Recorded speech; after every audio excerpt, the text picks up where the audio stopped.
Now, in a show of legal might, or be it a confidence builder, Azimio la Umoja has lodged its petition challenging the results of the 9th of August presidential election results.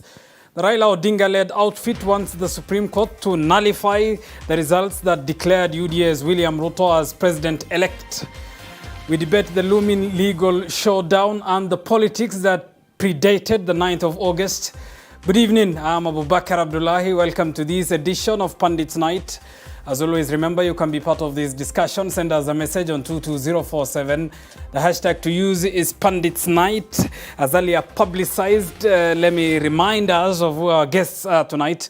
Professor Peter Kagwanja is with us in studio. Edward Muriu is Member of Parliament-elect Gatanga and an advocate of the High Court. Gentlemen, thank you for your time tonight on TV47. Actually, the first show after the 9th of August. Good. Prof, let me start with you because I hosted you last on the eve of the election. Yes. On the 8th of August, 10 hours to be precise before the 9th of August. Yes. And you told me, and I remember, and I quote, let people not be shocked if Raila is able to garner 55% of the votes in Mount Kenya. End of quote. That did not happen, Prof. I was in Thika.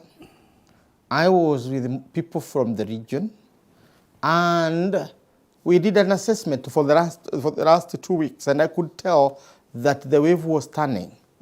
But there are three things to an election. First is a campaign that will get you known to the electorate. Two is holding the electorate together prior to the election. And three is calling in the vote, what we call get out the vote. Azimio did not have agents.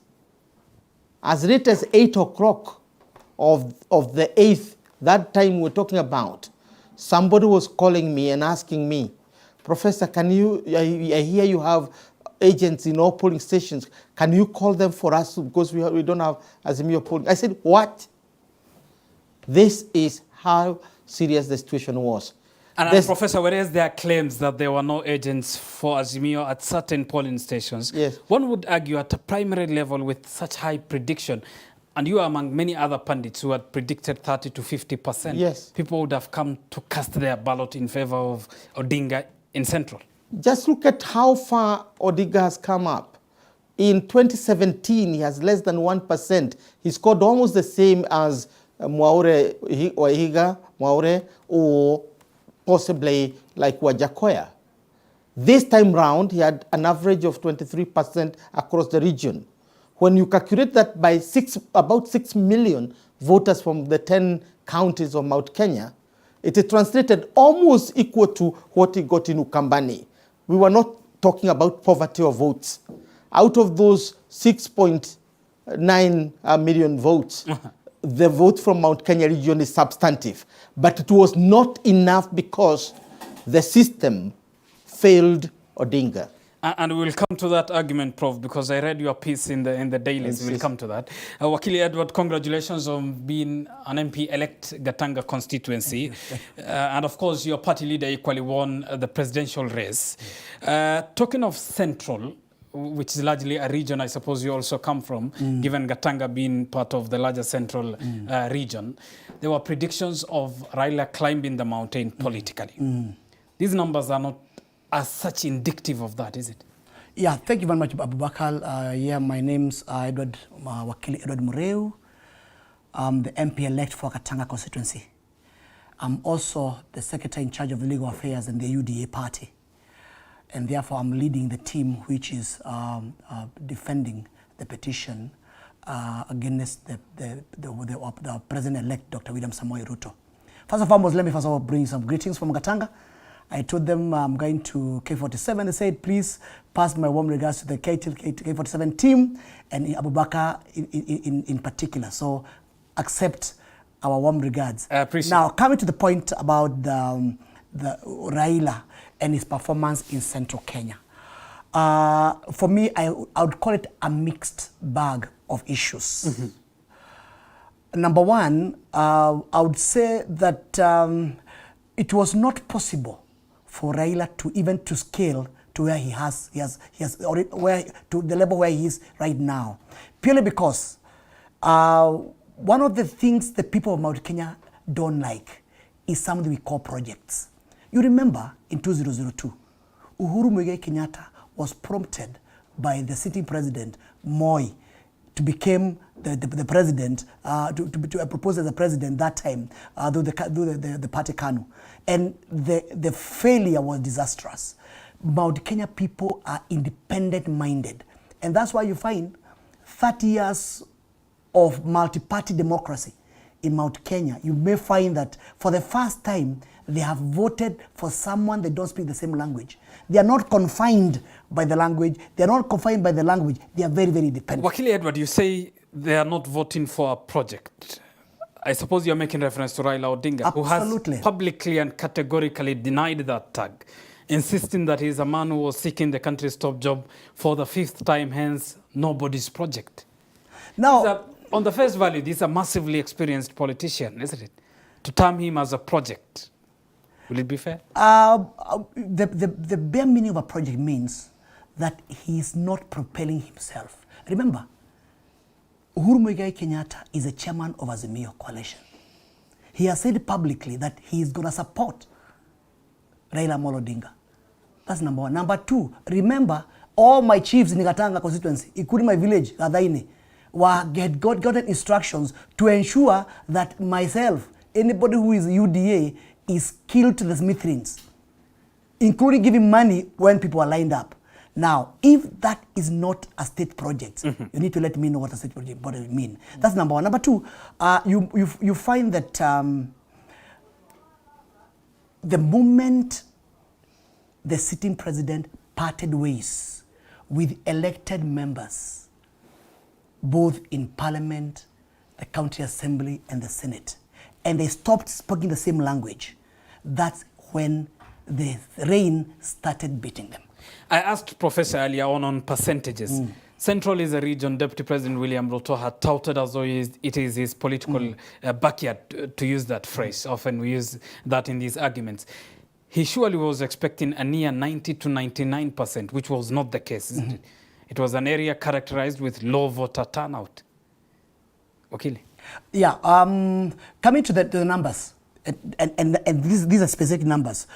Raila got about 18%. Yes, correct, 18%. In the past, Raila has been gaining about 6%. Because of his being prodded by his brother Uhuru Muigai Kenyatta, he brought him only 12%. So Raila got about 18%. In total, the average, the whole of Mount Kenya. Now, the point here is very simple.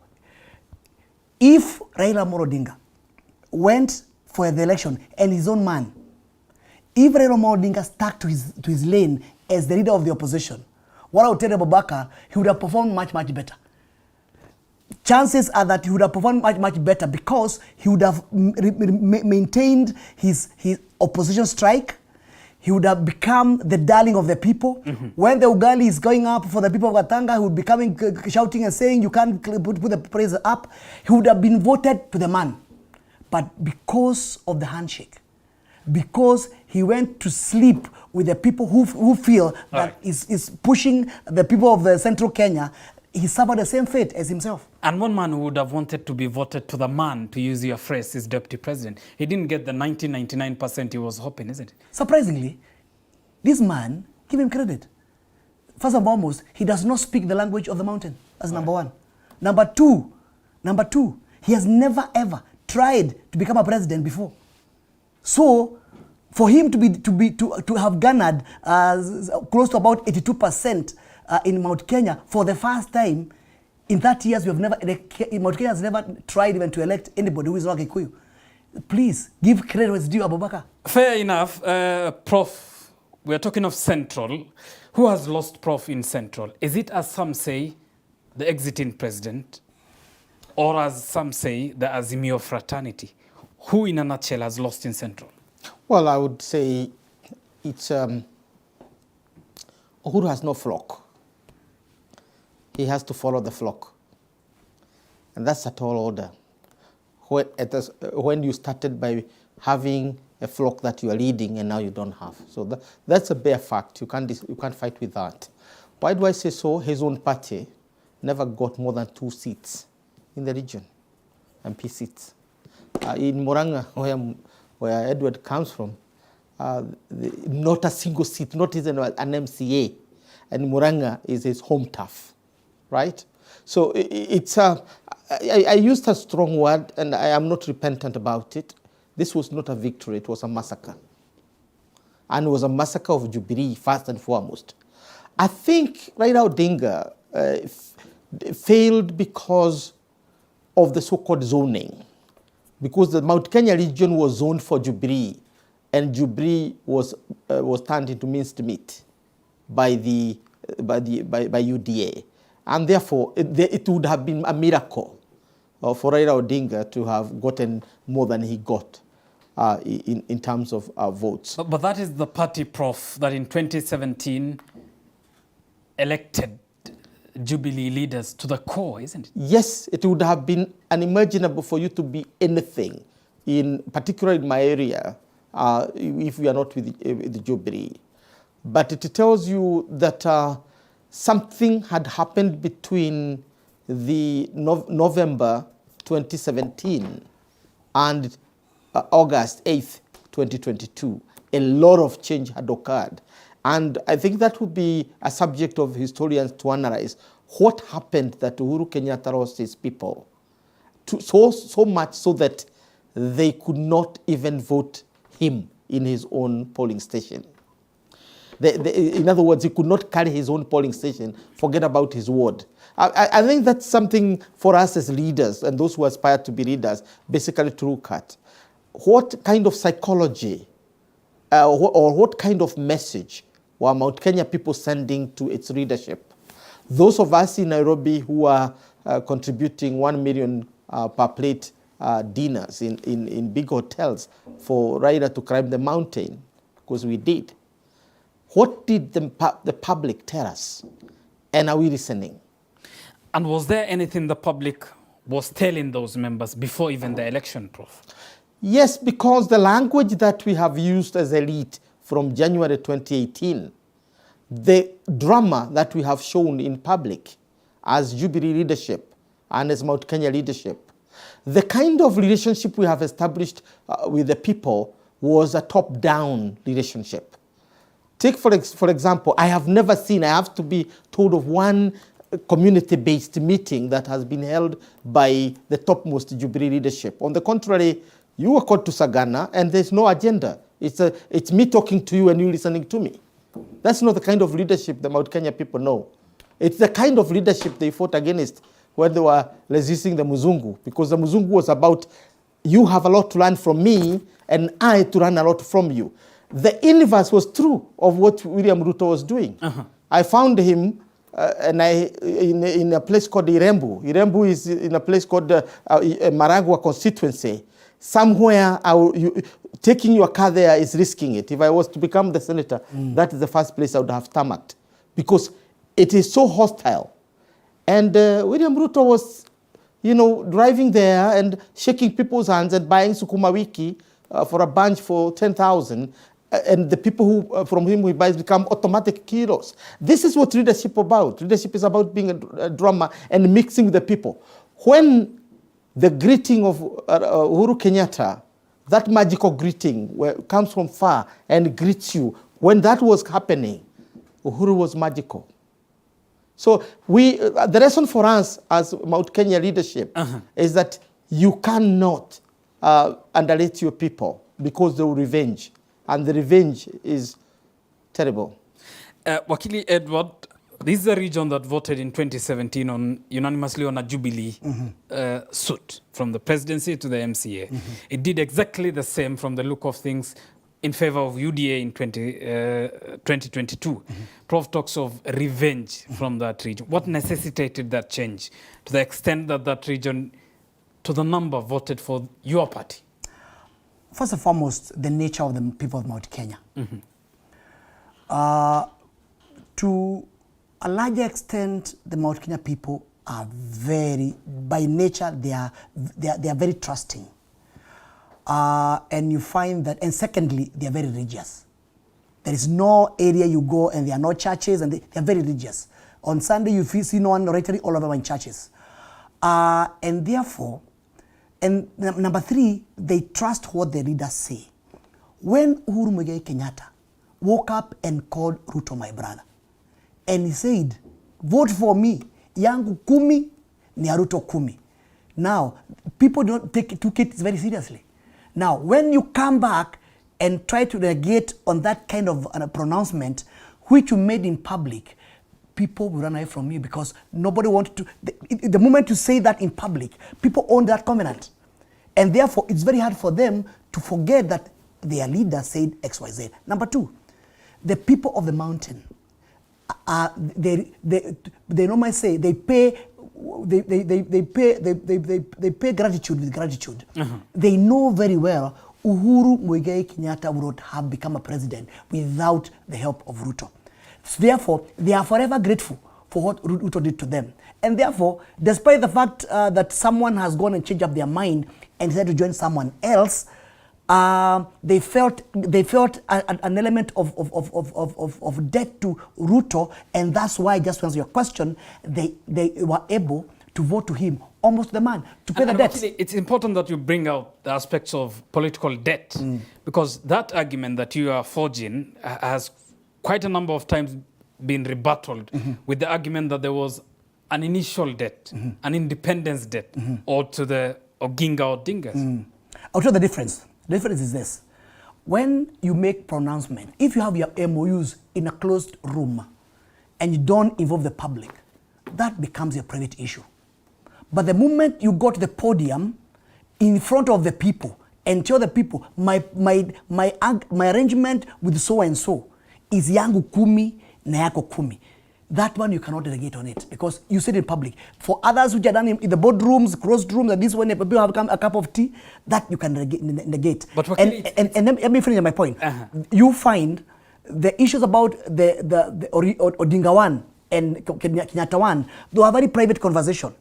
But what you find the difference between private, isn't it? There were talks of no independence till Kenyatta is out of prison. Who did he tell? It's an integral history part of Kenya's. Who did he tell? The question is, what was his audience? Maybe it was the media. Maybe that was his media. I don't think there's any meeting which was called and he made that kind of pronouncement. He went to the press and said XYZ. But in this instance, you find that you went to the podium and declare that not once, not twice. That's the difference. It makes all the difference. Because what are you saying? You are doing what you call a basic public participation. You are participating with the people. You are bringing what you call a buy-in. And the moment they are bought the idea, they cannot negate. That's the issue. And that's the difference. Let me get to Professor, and I will allow you to respond if you have a response to that. I read your piece for one of the leading dailies. Quite, I must say, well-written piece. And part of the arguments you say, Prof, is, and I quote, reliance on the system disparaged as a cabal of nefarious state machinery hell-bent on rigging elections at Azimio's behest may have shielded Odinga's campaign from police interference and being a victim of vote rigging, but over-reliance on the system came with a heavy cost. What heavy cost, Prof? Well, first of all, let me interject on what Mheshimiwa is saying. That politics, I mean, why the Kikuyu people are successful as business people is because of the idea of trust. Because business thrives on trust. And that is something that is passed from generation to generation, trust. And it's not just the written word which you sign an agreement in his office. Even more pronounced among the Kikuyu culture, or within the Kikuyu culture, is the spoken word.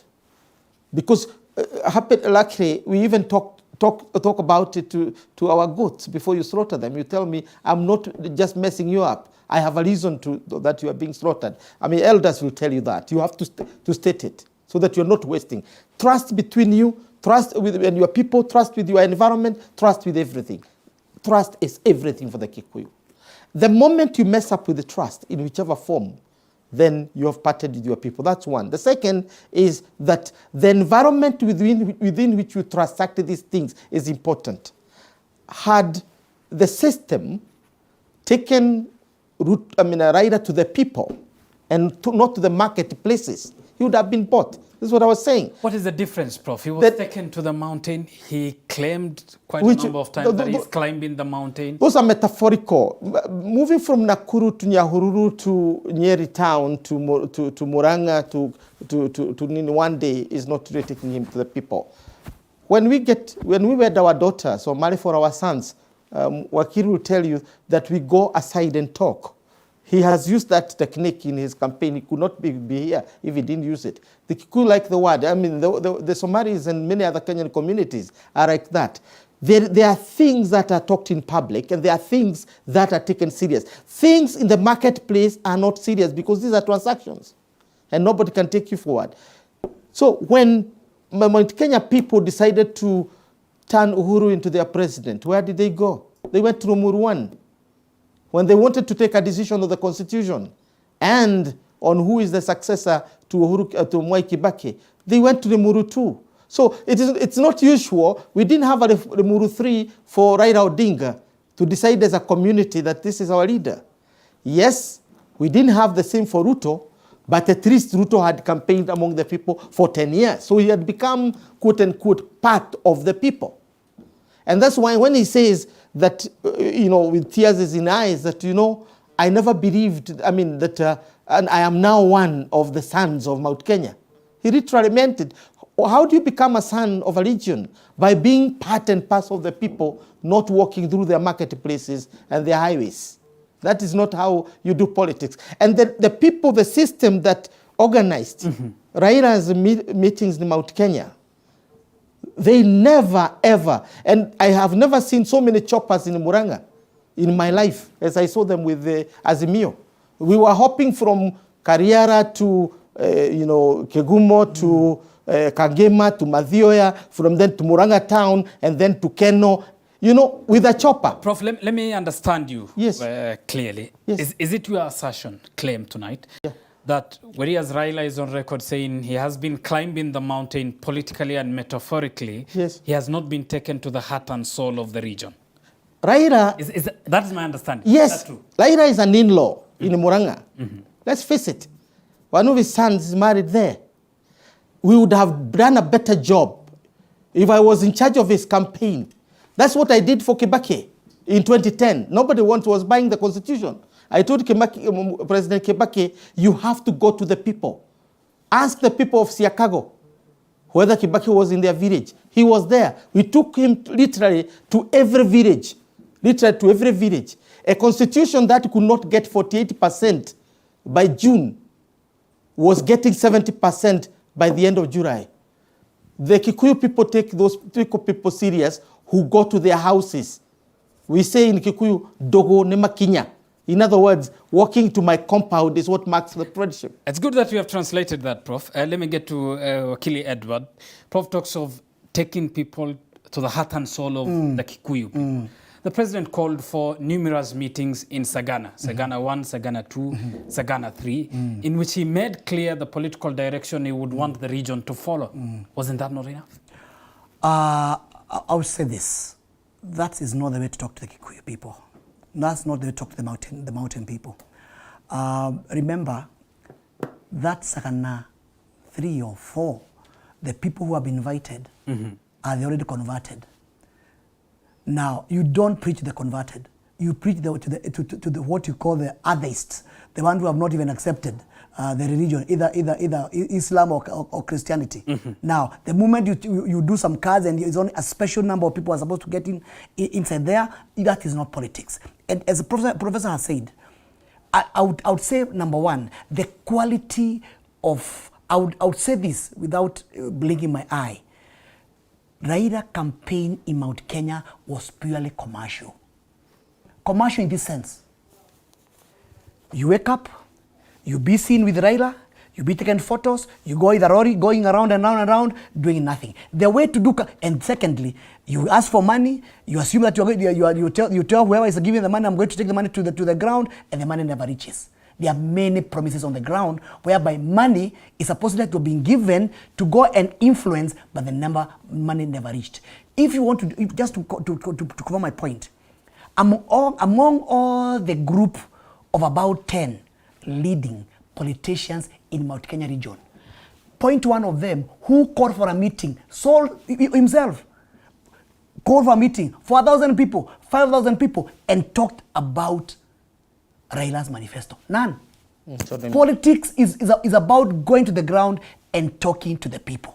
Now, what they used to do... Well, the man in the highest office of the land, let me finish. Abubakar, let me finish. I'm the man on the ground.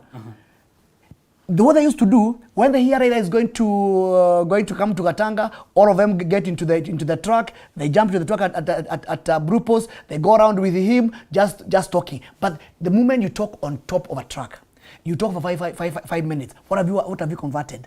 The way to help someone is to take it up among yourself. Call 5,000 people, bring them onto the field, talk to them, sell the manifesto. That's the way to do politics. What they did is very commercial, because it came with benefits. All right, Wakili, and just for purposes of clarity to our audience who are watching us, we do not intend to ethnicize this discussion around Kikuyus or Central for that matter. We are talking of that region because of the importance it has as a vote-rich region. Let's move away from that region now, Prof, and talk of what happened actually on the 9th of August. Kenyans, to the tune of millions, cast their ballot, a democratic right enshrined in Kenya's constitution, in choosing their leaders. How well or otherwise, Prof, in your view, was that election conducted? First and foremost, this was a low-stake election because whoever was elected, I think the stakes were very low. Nobody was feeling like this is a do-or-die kind of election. And that explains to you why only slightly above 14 million people voted in this election, out of 22.1 million Kenyans. So about 8 or so million people didn't find it necessary to go to vote. But at the same time, in this election, I would say that it is the most transparent, the most, I think the best election we've ever had in the history of this republic. Why? Because Mheshimiwa Mureu can go to his polling station, not literally, online, download his polling station, do the calculation, and find the problems that are there, and report them. So 46,229 polling stations are online. And therefore, BBC was among the first to announce, because it has the capacity to analyze big data. Following CBS, CNN, and all these people were able to do this calculation long. Our media houses have not developed that capacity. I'm sure in the next 5 years they are going to do that. And they could have called this election 1 day after the polling because the data was online. That's before the IEBC does its calculation. Now, in terms of the politicians will always say all manner of things. Oh, so-and-so brought his uncle. I remember in 1979, one of the agents of Dr. Gekonyo Kiano said that he was given oath and therefore he had a stomachache. He is asked by the judge, where did you go? I went to Dr. Kiano. He forgot that Dr. Kiano was not a medical doctor. He was a doctor of PhD. So you're telling a quote a lie. These things have been with us for many years. So, there was what... Prof, we will come to the question of the court and what is before the court. Not this court. When you say this is the most transparent, in your view, election Kenya has held, this is an election that has seen 4 out of the 7 IEBC commissioners distance themselves from the results, terming the process as an opaque. Saying, and I quote, "We are not at bombers of Kenya because we cannot take ownership of the results that are going to be announced because of, quote, the opaque nature which the results have been handled." You contrary view it as a transparent. I come from a tradition, and I want to put it on record. I come from a tradition where I accept my loss. I have lost many games in my life. I've lost many, the most recent being my senatorial business in Muranga, which I took humbly and said there will always be another day. So that is the tradition I'm coming from. And I'm not saying this for the purpose of, for PR reasons. No, I believe strongly in that, because if you don't believe that you can lose and you can win in an election, then you have no business talking about democracy, because that's how democracy is. And you'll always have an excuse as to why you lost. You will always have. And you always have an excuse as to why your opponent won or lost. Within that context, I say the election is not a one-day event. I will not play, but if it was William Ruto who lost this election, I would be saying we are doomed. Because there are many things that happened which Kenya Kwanza would not like to talk about now because the election is the way it is. To hear that the election was rigged and this one, that's nonsense. First and foremost, go to Cote d'Ivoire because that's where the tradition come in. Spreading the opposition, the electoral commission. Go to Cote d'Ivoire and what is this President Gbagbo and Ouattara. The battle between Ouattara and Gbagbo was about splitting the electoral, the whatever. And Raila mediated that conflict between Gbagbo and Ouattara, where the electoral commission was split into two, the pro-Gbagbo and pro-Ouattara. The moment you do that, you polarize the country. And it is not necessary. We have come a long way far. I think we can sacrifice anything for the stability of this country. If we can't, then we are not worthy being called Kenyan nationalists. Wakili Edward, how well or otherwise did IEBC conduct the 9th of August polls? In my opinion, I will first of all want to congratulate them. Because that has been a long journey. This is the third election under the Constitution 2010. And you remember the one on 2013, the Supreme Court made all manner of declarations, despite the fact that the winner remained the winner without calling for the election. In 2017, of course, the challenges were graying. And therefore, what happened is that the election, the presidential election, was annulled, and we had to go back for a second for a re-election. Now, the beauty about this election is this: those two elections and those two pronouncements in 2013 and 2017 has made the IEBC to change a lot of laws. The key law here is that Form 34A, it is a supreme document. And Form 34A is the one which is signed at that place called the Gadaini polling station, where I vote, where that remote school where I went to school. That is where you vote. And it transmitted all the way to bombers and changed as a picture. Then it is tallied and verified with the original Form 34A. Now, that's number one. Number two, the law changed and provided that every stream, what you call station, must have not more than 700 registered voters. And if the number in any polling station goes beyond 700, you open a new stream. Now, it means then that the 46,299 are all the streams where people casted their votes. And that Form 34A is coming as a picture, not as a number. Now, that coupled with the fact that the agent are the engineers, the agent are the soul of the whole election, and that's why they fight, all of them, including the RO, they sign the Form 34A. That brings up to an end to an election. Now, what I want to tell you is this: I've spent my better part of the afternoon trying to peruse all those 7 petitions. The one with the Khalifa, the one with Raila, and many others. What I can tell you is this: number one, those documents, those petitions is nothing else other than the content is like an NGO report. Why? Number one, these are serious allegations. Yes, they're making, and I'm a lawyer. Election. Absolutely. You are it to an NGO report. It's an NGO report in this sense. A petition is not pinpointing any discrepancy on Form 34A. That's number one.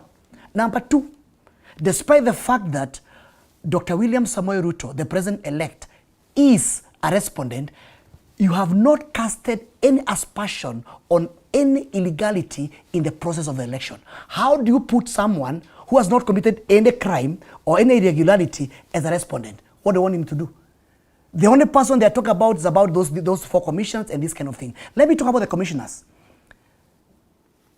The Constitution provides the threshold on a constituted commission is 3 commissioners. That's number 1. Number 2, Article 87, Section 87 of the Election Act provides the role, the processes in terms of who is supposed to make a declaration on who is the president, who has won or who has not won. And it's clear is the returning officer, but the presidential election is a chairman of IEBC, clearly. Now, the moment, and secondly, you've seen it, all these things flying on the paper. The statement which Raila is reading is the same statement that Raila is reading. Now, that tells you something. And he has put it well. Actually, Wakili, because yes, it came up in many discussions. That was actually the ruling of the court. Correct. Yes. But but you can see the congruence, the interesting congruence of the minds, the meeting of the minds of those two people is very suspicious. But nevertheless, in all these events, what I would like to say is this, just to answer your question, it will require a miracle to overturn the win of Dr. William Ruto. Just for purposes of fairness, Azimio says it has the strongest evidence it has yet in any presidential petition this time round. You say they'll need a miracle.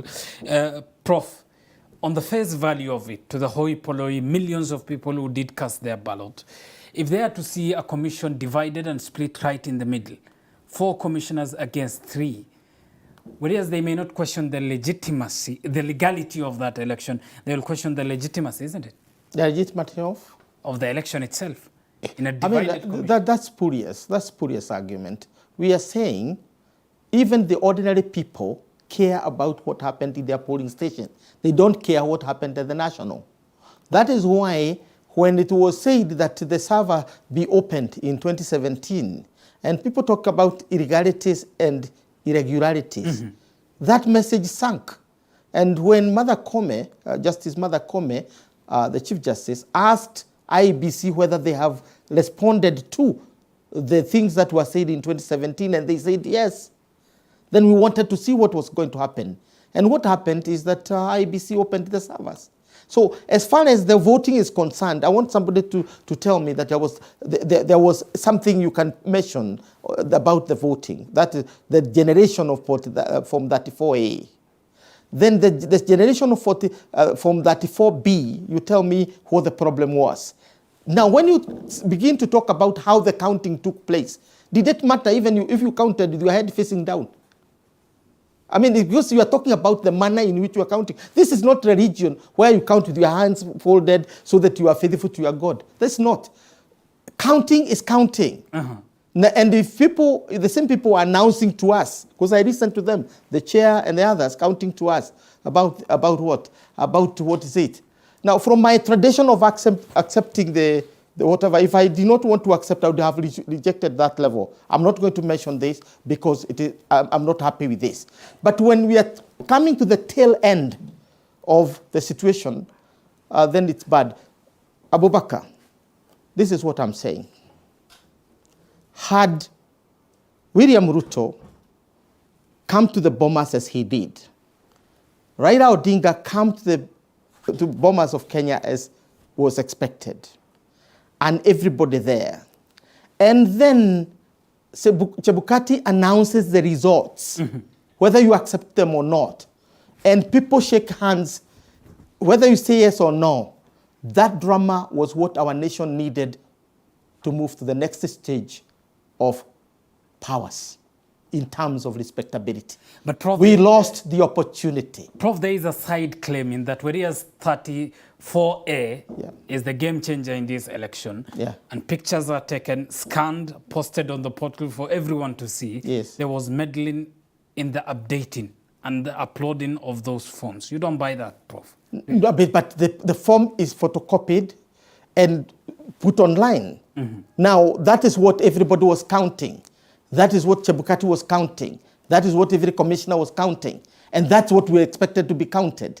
If there is a problem with that, that is not the problem of presidential election alone. It should be a massive national problem. Why are we not getting MCAs en masse complaining? Why are we not getting women rep? Why are we not senator and others? Why is it that it's only the presidential election that is singled out every period for this kind of problem? I am saying this as a Kenyan because I know what it is costing us as a people not to have the right reputation for the investment in our country, for our economy to grow, for us to get into the league of nations that have become democratic. Now we are caught up in this catch-29 where we hold elections and cannot count. We hold elections that have always to go to court or we have to pour into the streets. But Prof, whether genuine or not, this is a pursuit for what Azimio terms as an electoral justice. No, that's okay. It's also important to go to court. When we thought about the court in 2010 and put it in the Constitution, we were responding to 207 when people thought that you don't have to count the votes, you can count the judges. And therefore, that is not the kind of democracy Kenyans want. The democracy that Kenyans want is where if you are dissatisfied, you can seek redress in a petition in court. So I'm personally not opposed to the idea of going to the court. What I'm asking is, do we have sufficient reason to go to court? That's what I'm asking. And if we do, can we weigh the benefit of what we are doing for generations? The generations in the future who must say, I come from a democratic republic of Kenya, or I come from a country which is jinxed with violence or disagreements and unnecessary disputes at the end of every election. We have to break that jinx. That's what we did not do in 2022. I wanted to be part of that. I am not. Okay, Prof, let me get to Wakili Edward. And I ask you this because it is a question again of what the law says and what the law doesn't say. Of course, the Constitution in Article 138 talks of the mandate the chairman of IEBC has. And it says, and I quote, within 7 days after the presidential election, the chairperson of the IEBC shall A, declare the results of the election, and B, deliver a written notification of the results to the Chief Justice and the incumbent president. Some are of the opinion that IEBC chairman does not need the consensus of other commissioners on the results he has to declare. There are others who argue this is a ceremonial role to the chairman, and whatever he has to declare has to be in consensus with the other commissioners. How do you interpret this article? Simply, even a first-year law student, the first lesson they learn is what you call jurisprudence, to interpret the law. And the basic principle is this. The drafters of the law have all the words in the world they can use to ensure the statement and the intention of the laws meets the intended purpose.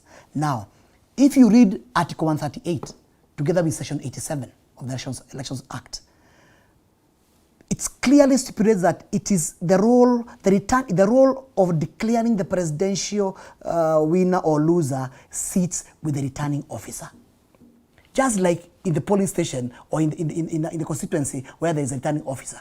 Now, in this instance, it appoints the returning officer to be one man or one woman who is supposed to be the chairman of IEBC then. Now, if the law intended to have a plenary, a discussion before you could have announced, before the chairman announces, it would have said so directly. Number two, remember the role of the returning officer on the presidential election. His work is to verify and tally.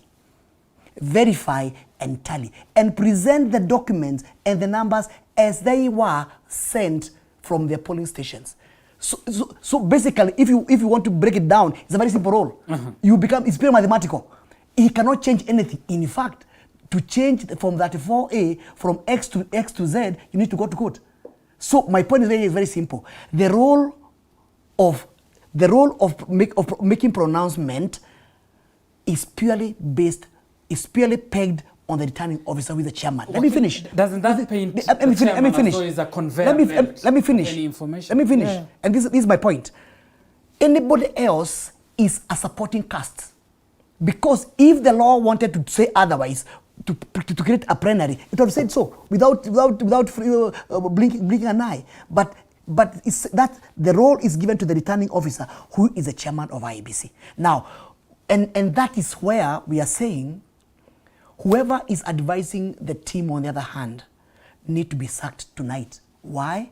Because the moment you try to split and maybe adopt the Ivory Coast political quagmire in Kenya, we are more clever because we knew these characters are bought. And by the way, if you go slightly behind, the 4 commissioners were appointed the other day by the sitting president with a clear mandate. To be fair, they are new commissioners of the IEBC.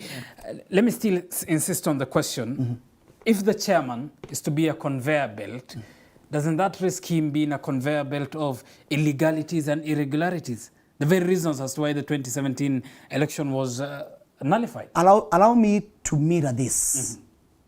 Take a constituency. There is a returning officer. But that returning officer does not work alone. He works with presiding officers, am I right? All along, and staff, all right? But the law have given him the power to declare who are the winners, MCA, MP, and the rest. In the same analogy, the Constitution and the Election Act has clearly stipulated who is supposed to be the person who is supposed to make the pronouncement. And maybe also take you back a bit. I was in Bomas myself from 8 o'clock in the morning until the election, the announcement were made. And clearly, the commissions you're talking about, who are now very busy washing their hands, they were the ones who are making the pronouncements until almost 2:30. Between 8 they took off at around 2 o'clock to make their own pronouncement. And if there was any anomaly, then they are part and parcel of the anomalies, because they were the one who were going to the podium and make those announcements. Prof, as I give you a chance to react to what Wakili is saying, on the politics of it, based on the numbers, 7.1 million, 6.9 million. It was a race too close to call, isn't it? Yes, the race was down to the wire. And across the world, on my Sunday article, I quoted James Baker, he's a politician in America, a very senior politician. And he said that every time election is down to the wire, so close, the results can be questioned. Remember Al Gore saying, "This is America where every vote counts." And George Bush saying, "Jeb, his brother, told me." You get the point. It is always a dispute, whether it's in the more mature democracy or a younger democracy like ours. Therefore, this election which was close to the wire. The last election of that kind we had was in 2007. The difference between Kibaki and Raila was in hundreds, not in millions.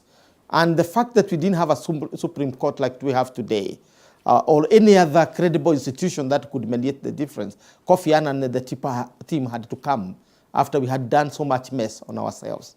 So this is the nature of this election. It was too close.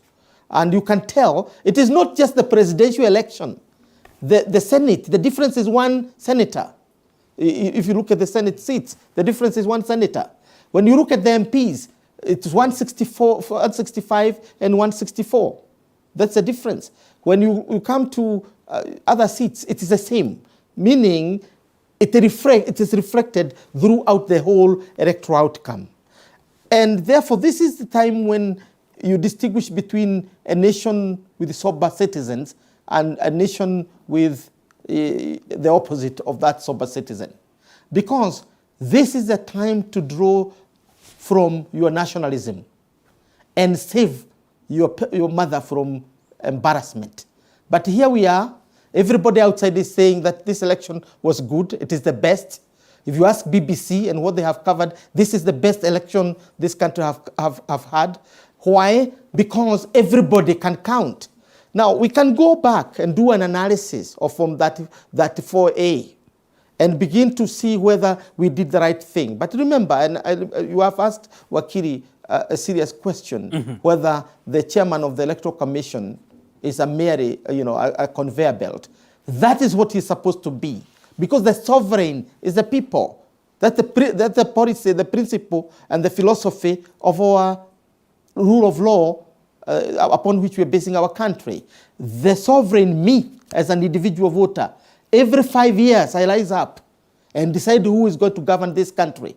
The alternative would be we take our swords and fight, and the winner imposes justice on us. Which would be catastrophic. Yes, yes. So what we do, we have chosen for ourselves as a people and as a civilization, is that every 5 years we'll be allowing the owners of the land to cast their vote. That's why from 34A is the supreme.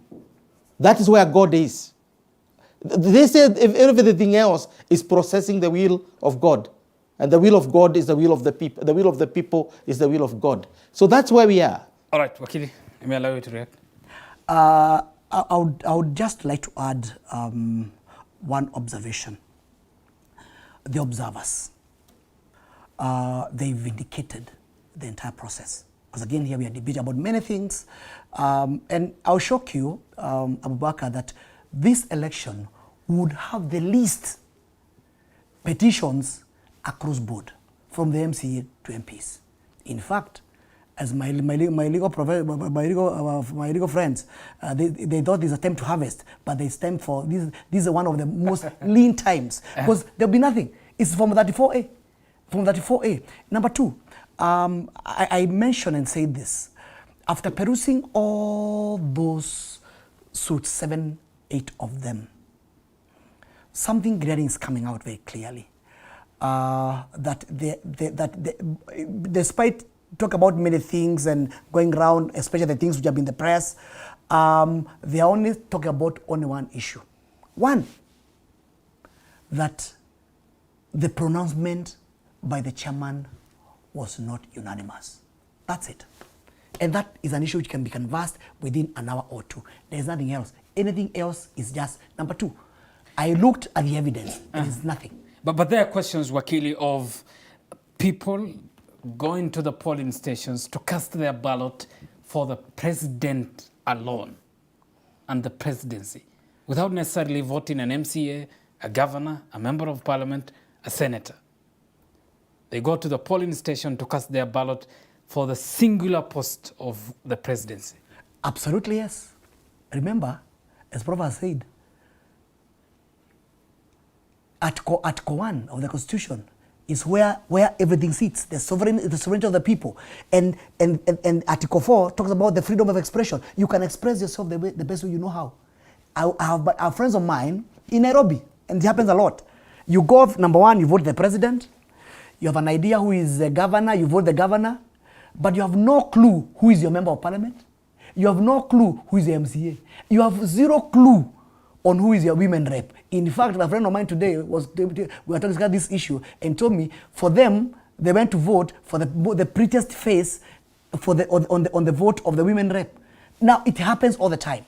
And therefore, having more votes casted for the president, because it's a national figure, is high likely. And you will find that an MCA is voted by very few people. And even some people even refuse to vote. Then they dump the paper without even voting. On the same note, yes, just quickly on that, review the vote that was given to Sonko in 2013. It was way higher than that which was given to the governor of Nairobi, Governor Ivan Skidero. The vote that Sonko got in 2017 as a governor was higher than that of President Kenyatta. Absolutely. Yes. Oh, did Sonko steal? Let's not become a nation of crybabies. It's not necessary. Fair enough, Prof. Kenya has a president-elect, yes, the boy from Sugoi, who fashioned his politics around a hustler narrative, who says he went to school without shoes, who dared to dream is the president-elect.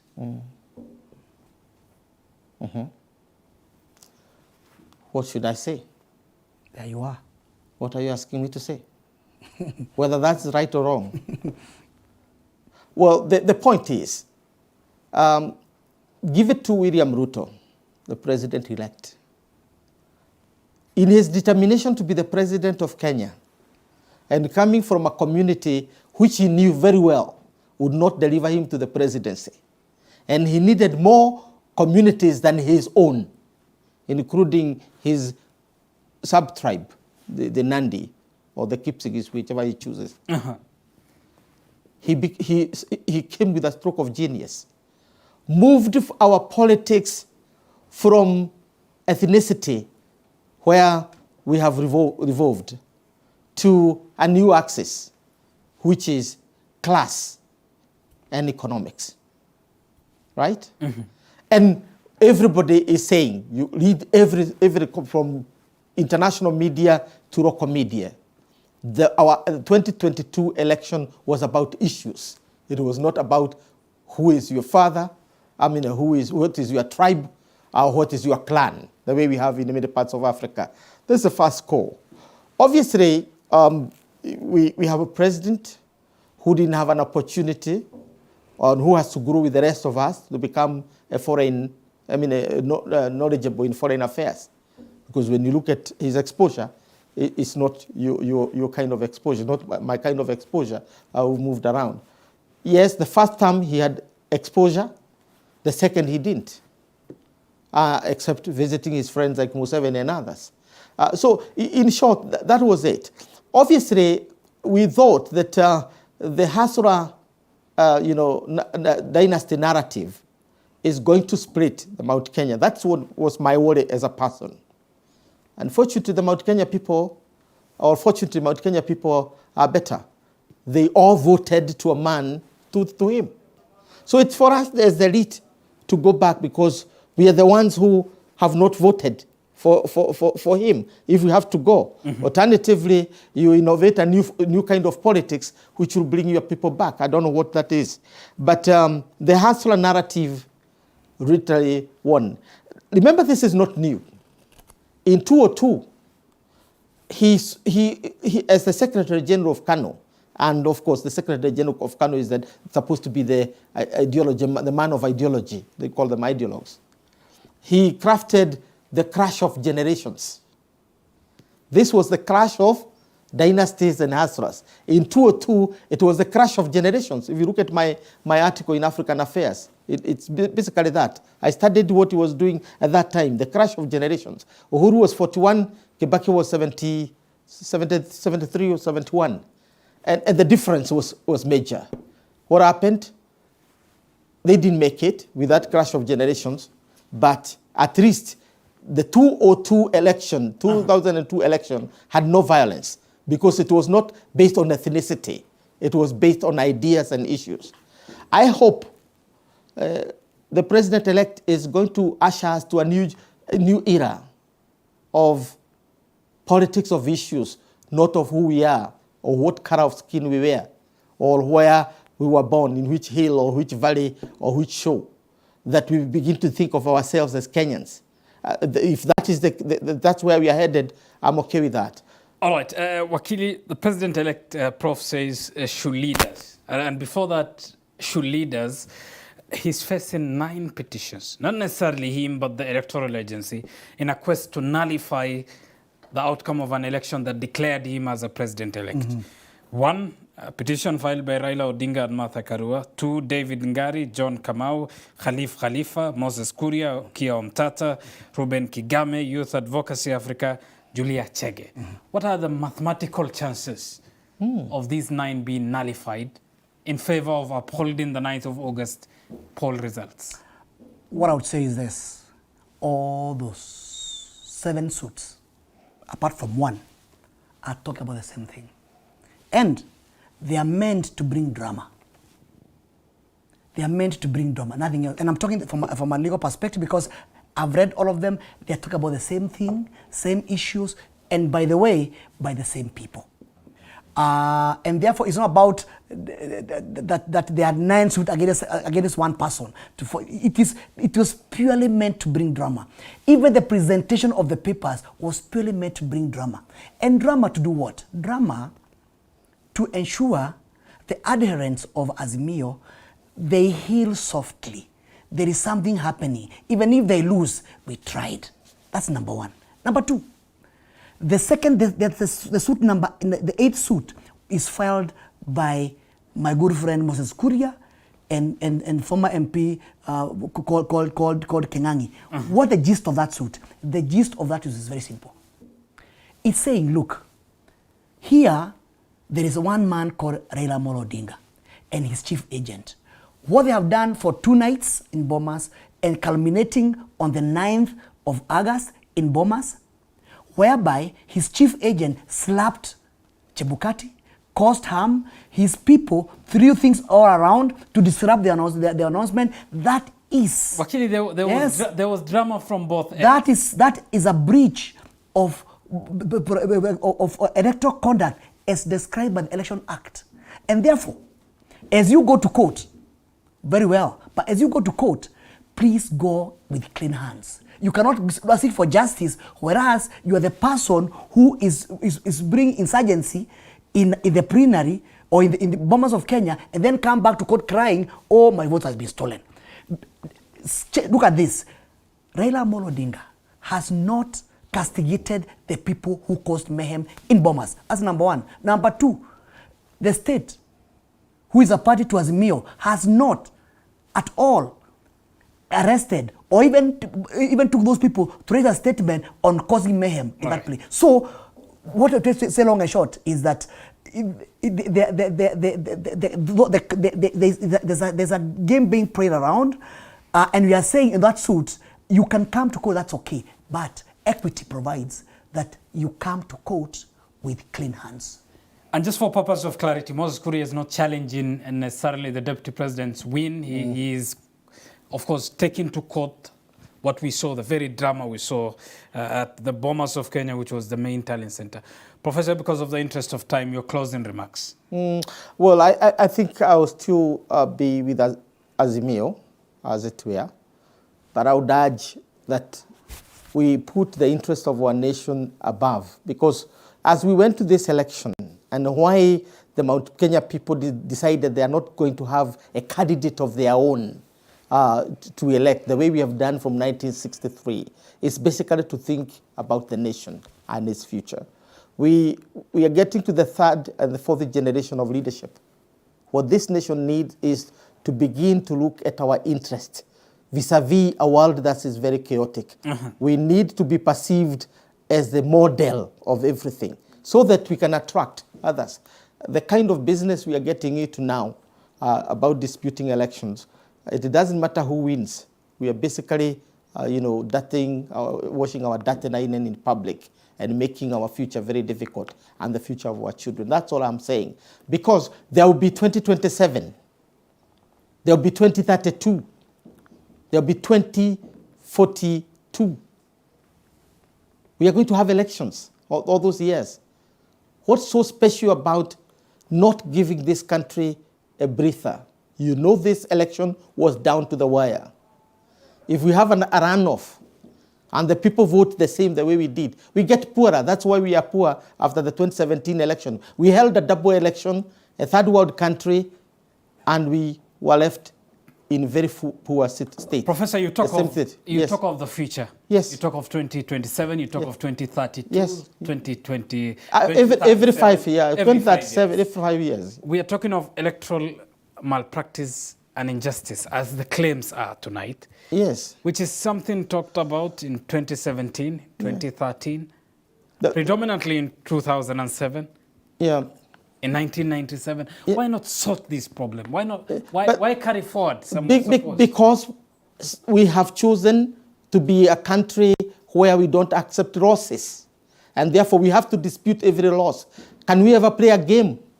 Because democracy is based on the game theory, where there will be losers and winners. If you don't accept that, then don't have any pretension for democracy, because there will always be a loser and there will always be a winner, and losing is painful. Now, let's not use the strategy of always disputing election in order to hold our constituencies. Because if we do, we do not only hold our constituencies together, but we divide our country. That's the argument. And that is why you would ask me, oh, Professor, are you still in Azimio or in Kenya Kwanza? The will of the nation, the goodness of the nation does not belong to any party.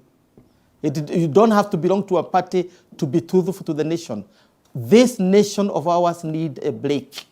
We need to break the genius of a country that holds elections and either go to war or go to court. We need to reason, and we need to reason together. Wakili, your closing remarks. Yeah, thank you. First and foremost, I would like to thank the people of Mount Kenya. They have made us proud. They have shown the world that we are dependable. We can be trusted. We keep promises. And what they have done, voting Dr. William Ruto by 82%, is a demonstration that, number one, they don't depend on directives. Now, they listen to the People's Manifesto. We have grown an inch. This manifestation will make even the children of our children very, very proud that Mount Kenya has kept a promise. The second issue, I would like to thank the people of, the great people of Gatanga for giving an opportunity to be the member of parliament for the next 5 years. I've made promises and I'll die to make sure those promises come true. And finally, I would like to thank my campaign team, led by my good friend, Mr. Ngoge Karidei, who is a very good friend of the professor, for steering a very professional campaign. I want to thank them for the many nights they have gone without sleep, for the many hours they have kept up, and for sure, God in heaven will reward them. What I want to assure the people of Gatanga is that whoever voted for me, whoever did not vote for me, all of them, I'll serve them diligently without discrimination. Thank you so much.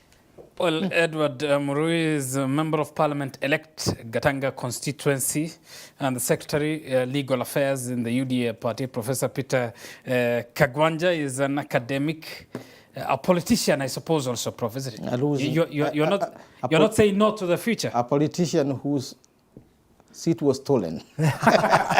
But I did not go to court. Thank you, Prof, for your time. Thank you, Edward, for your time. My pleasure. Thank you, the viewer, for your time. That brings us to the end of tonight's edition of Pundits Night, the first Pundits Night post the 9th of August.